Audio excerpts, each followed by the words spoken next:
अस्सलामुअलैकुम my YouTube family. I hope आप सब ठीक होंगे, अपने घरों में खुश होंगे, सेहत से होंगे। अपनी सेहत का बहुत ज़्यादा ख्याल रखें। आजकल मौसम बहुत ज़्यादा ख़राब है, सबको ज़ुकाम खांसी नज़ला ये सब कुछ आम हुआ हुआ है। और बस मैं भी कुछ इसी तरह से इसी तकलीफ़ से गुज़र रही हूँ कि बहुत ज़्यादा ज़ोर पड़ा हुआ है, दवाइयाँ वगैरह चल रही हैं। तो आप सब भी अपना ज़रूर ख्याल रखें। आज मैं बना रही थी बिहारी कबाब, जिसके लिए मैंने सबसे पहले तो प्याज़ों को बारीक बारीक काट के उनको ब्राउन करना है, कॉन्स्टेंटली उसको हिलाते रहना है। और साथ ही साथ मैंने चिकन बोनलेस ली थी और उसको मैंने छोटे छोटे क्यूब्स में कट कर लिया था। और उसके बाद मैं उसको चॉपर में चॉप करूँगी अच्छे तरीके से। तो यहाँ साथ साथ मैं अपने प्याज़ों को देख रही थी, क्योंकि एकदम से जब ऑयल गर्म हो जाता है तो प्याज फटाफट से ब्राउन हो जाते हैं और वो जल से जाते हैं। तो हमने ज़्यादा उसका कलर बहुत ज़्यादा काला सा नहीं करना, वरना हमारे कबाब में जो है ना वो ज़रा सा टेस्ट आता है कि कोई चीज़ जली जली सी डाली हुई है।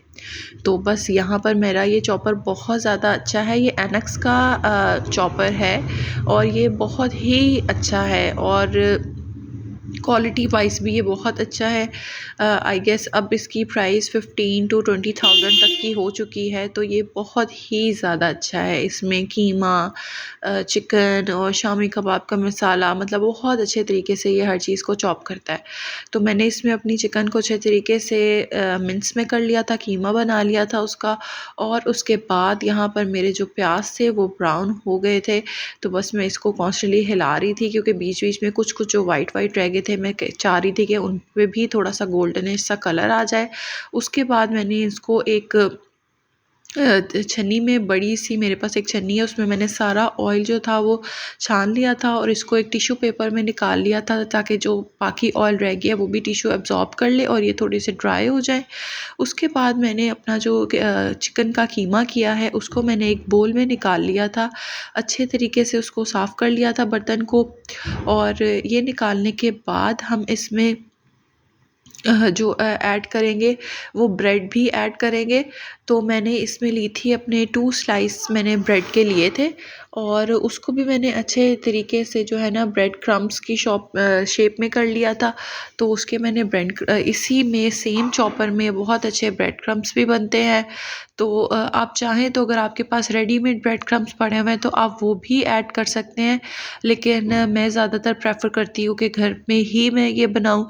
तो मैंने अपने, क्योंकि ब्रेड तो हर घर में हर वक्त अवेलेबल होती ही है, तो मेरी रेसिपीज़ का यही है कि मैं ज़्यादातर वही चीज़ें यूज़ करती हूँ, यूटिलाइज़ करती हूँ जो मेरे घर में, इनफैक्ट आप सबके घरों में ऑलरेडी पड़ी होती हैं। मुझे वो रेसिपीज़ बहुत मुश्किल लगती हैं जिनमें हमें ज़्यादा से ज़्यादा इंग्रेडिएंट्स बाहर से ख़रीदने पड़ें।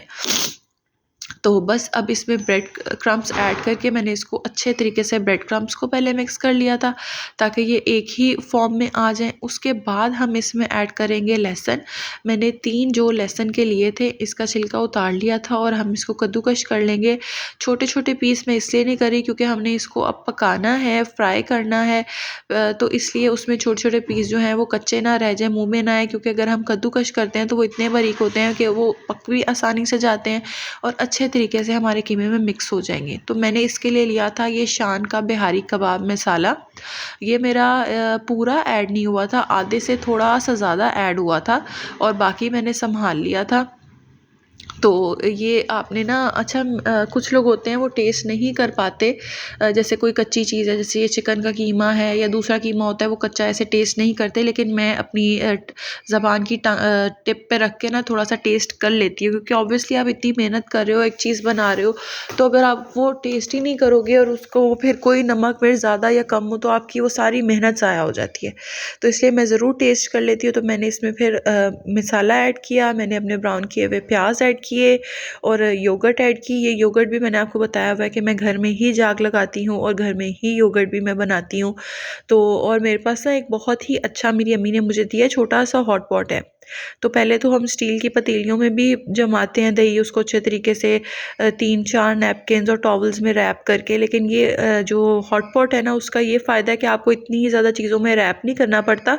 आप ईज़िली बस उसमें आपने दूध हल्का सा गर्म करके आपने डाल के योगर्ट ऐड करनी है और आपने उसको रख देना है, और 3-4 घंटे में आपकी दही जम जाती है। तो इसमें फिर मैंने थोड़ा सा ऑयल ऐड किया और अब मैं मज़ीद इसको अच्छे तरीके से यहाँ पर मिक्स करूँगी, ताकि मसाला, योगर्ट, लहसुन और सब चीज़ें जो है ना मेरी अच्छे तरीके से इक्वली मिक्स हो जाएँ। उसके बाद इसको जब मैंने अच्छे तरीके से मिक्स कर लिया था, तो मैंने कहा चलो अब एक दफ़ा ज़रा टेस्ट कर लिया जाए। तो ये मैंने थोड़ा सा लेके टेस्ट किया था कि इसमें नमक मिर्च वगैरह कुछ कम तो नहीं है, या मसाला थोड़ा और ऐड करने की ज़रूरत तो नहीं है। तो मुझे ऐसे महसूस हो रहा था कि नहीं, थोड़ा सा इसमें मसाला और ऐड होना चाहिए। तो बस यहाँ पर मैंने बिल्कुल, आप देख सकते हैं, हल्का सा मसाला और ऐड किया है। और अगेन अब मैं इसको अच्छे तरीके से मिक्स करूँगी। अच्छा, ये शुक्र है कि इसका जो मसाला था वो हाथ पे जलता नहीं था और इजीली मैंने मिक्स कर लिया था और मेरे हाथ में कोई भी जलन नहीं हो रही थी, वरना तो मुझे बहुत ज़्यादा प्रॉब्लम होती है कि ना मेरे हाथ पे जलता है। अच्छा, अगर ये आपके हाथ पे चिपकेगा तो आपने हल्का सा अपने हाथ को गीला करना है और इसको दोबारा से आपने ऐसे गूंदना स्टार्ट कर देना है। जैसे मैं आप देख रहे हैं, जैसे हम आटे को गूंदते हैं ना, वैसे आपने इसको अच्छे तरीके से गूंद लेना है।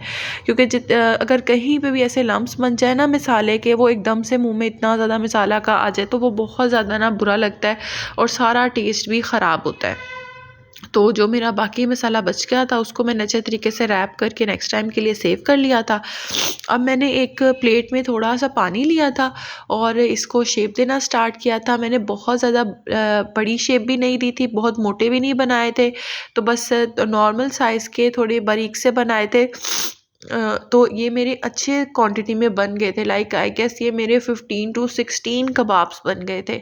और इन कबाब का इतना अच्छा ये फ़ायदा है आपको कि इसको आप हल्का सा सेक लगा के आप इसको स्टोर भी कर सकते हैं। लाइक आप अपने गेस्ट के लिए भी ये बना के रख सकते हैं। आप इसको जिस तरह मैंने शेप दी है, अब इसको पैन में मैंने आग लगा के इसको ढक्कन दे दिया है। हल्की आंच पे मैं इसको रखूँगी थोड़ी देर के लिए और फिर इसकी साइड्स चेंज करके मैं फिर इसको दूसरी साइड से भी अच्छा सा सेक लगवा लूँगी।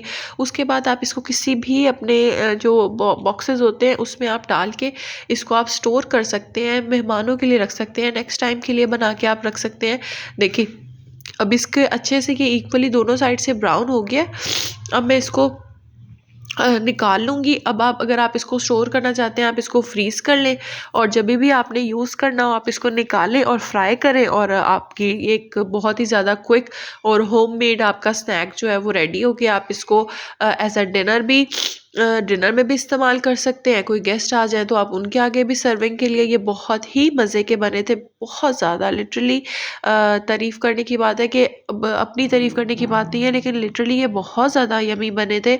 तो मुझे तो इसका ये बहुत ज़्यादा ना अच्छा लगा कि इसको हम इस तरह से अगर सेक लगा के रख लेते हैं तो हमारे लिए नेक्स्ट टाइम की सर्विंग भी तैयार हो जाती है। और अगर कभी अचानक हमारे घर मेहमान आ जाए तो चलो हमें टेंशन नहीं होती।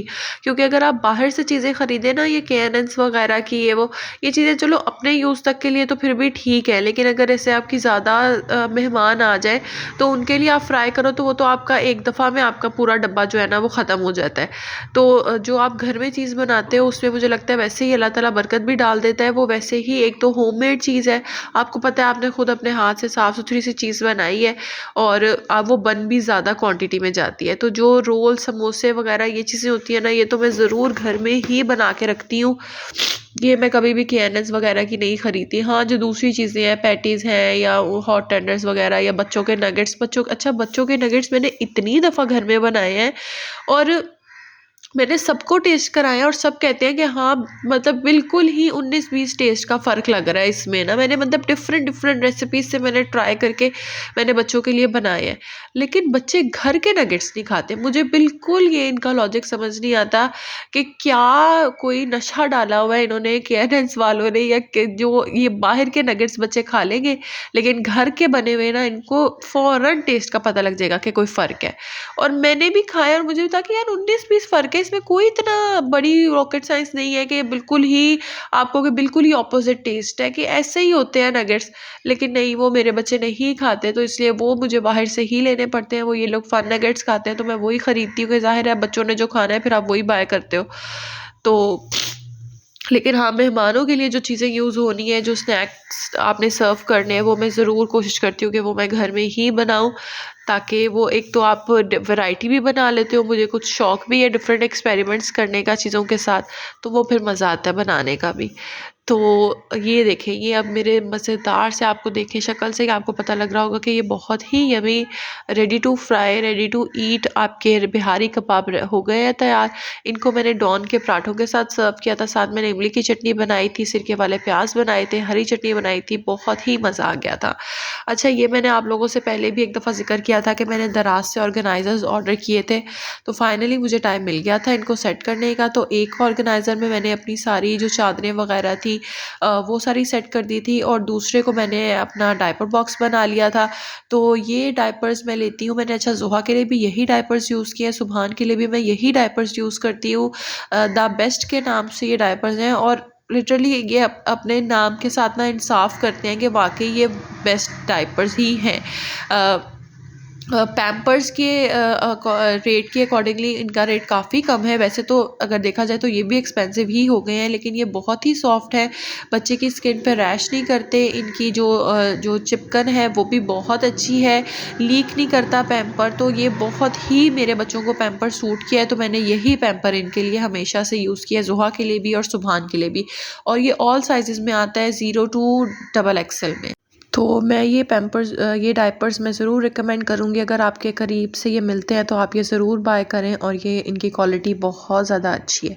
तो खैर, ये ऑर्गेनाइज़र से मेरे अलमारी बिल्कुल सिमट गई है, इतने जो खिलार पड़े हुए थे वो सब सिमट गए हैं, तो ऑर्गेनाइज़र्स आर द बेस्ट। उसके बाद मैं एक शॉप पे गई तो मुझे ये चॉकलेट इनोवेटिव की नज़र आई, बिटन्स के नाम की है, और ये बाकी बहुत मज़े की है, और ये इतनी क्यूट है, 50 रुपीज़ इसकी प्राइस है, और इसके इतने छोटे छोटे से अंदर क्यूब्स बने हुए हैं, तो इसका टेस्ट मुझे काफ़ी अच्छा लगा। और बस अब बच्चों का शाम हो गई थी, बच्चों का स्नैक टाइम हो गया था, और ज़ोहा नगेट्स को डक खाना कहती है, तो ये बस इनकी चेयर्स का मुझे बहुत ज़्यादा सुकून हो गया है कि दोनों अपनी चेयर पे बैठते हैं, अपनी अपनी प्लेट रखते हैं सामने, मैं इनके टैब लगा देती हूँ या टीवी लगा देती हूँ, तो ये दोनों सुकून से बैठ के अपना खाना फिनिश करते हैं, और कोई मुझे ना खिचल नहीं करनी पड़ती। तो ये रिलैक्स होकर, ज़ोहा ने केचप के साथ खाना होता है, सुबहान को मैं बिना केचप के ही देती हूँ, वरना वो सिर्फ केचप ही खाता है और नगेट्स तो खाता ही नहीं है। तो बस ये अपना स्नैक टाइम एंजॉय कर रहे थे बच्चे यहाँ पर, और मैं बस इनको देख देख के एंजॉय कर रही थी।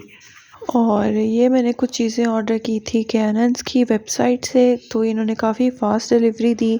और ये जो इनका पिज़्ज़ाटा है, ये तो नॉर्मली शॉप्स पे नज़र ही नहीं आता, मिलता ही नहीं है, तो ये इनकी वेबसाइट पे अवेलेबल था, तो मैंने ऑर्डर किया। फ़र्स्ट टाइम मैंने इसको ट्राई करना है कि ये कैसा है। असल में हम दोनों मियाँ बीवी को रात को भूख लग जाती है जब बच्चे सो जाते हैं और हम कुछ मूवी शूवी देख रहे होते हैं, तो फिर तब ये मेरी ना मिडनाइट मंचिंग के लिए ये सामान मेरा यूज़ होता है। मम्मा कैसे कहती है, दूध फिनिश कर लो, दूध फिनिश कर लो, दूध फिनिश कर लो। क्या कहती हैं, क्या डांटती हैं? स्वाद स्वाद बाहर निकल दो। तो ये था मेरा आज का vlog, hope you like it. Please subscribe my channel and like my videos. अपना ख्याल रखिएगा, अल्लाह हाफ़िज़।